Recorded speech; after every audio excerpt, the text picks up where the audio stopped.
Christ Triumphant for May 17th.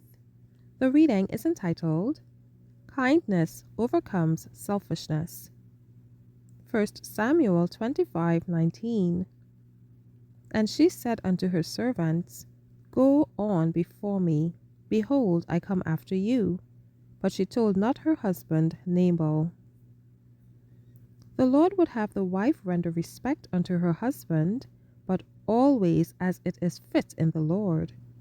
In the character of Abigail, the wife of Nabal, we have an illustration of womanhood after the order of Christ, while her husband illustrates what a man may become who yields himself to the control of Satan.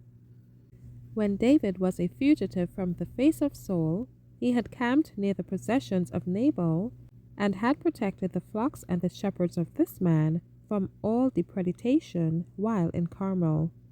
In a time of need, David sent messengers to Nabal with a courteous message, asking for food for himself and his men. And Nabal answered with insolence, returning evil for good, and refusing to share his abundance with his neighbors. Nabal accused David and his men falsely in order to justify himself in his selfishness, and represented David and his followers as runaway slaves. One of the young men in the employ of Nabal, fearing that evil results would follow Nabal's insolence, came and stated the case to Nabal's wife, knowing that she had a different spirit from her husband and was a woman of great discretion.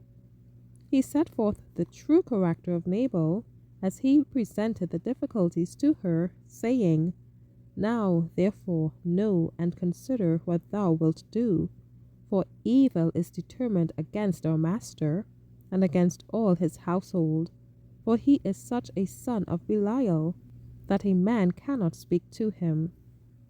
Abigail saw that something must be done to avert the result of Nabal's fault, and that she must take the responsibility of acting immediately without the counsel of her husband.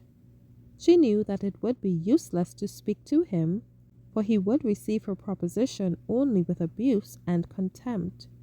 He would remind her that he was the lord of his household, that she was his wife, and therefore in subjection to him, and must do as he should dictate.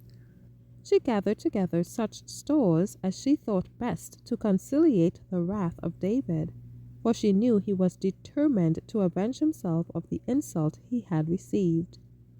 Abigail's course in this matter was one that God approved, and the circumstance revealed in her a noble spirit and character. Abigail met David with respect, showing him honor and deference, and pleaded her cause eloquently and successfully. While not excusing her husband's insolence, she still pleaded for his life. She also revealed the fact that she was not only a discreet woman, but a godly woman, acquainted with the works and ways of God in David. Thank you for listening.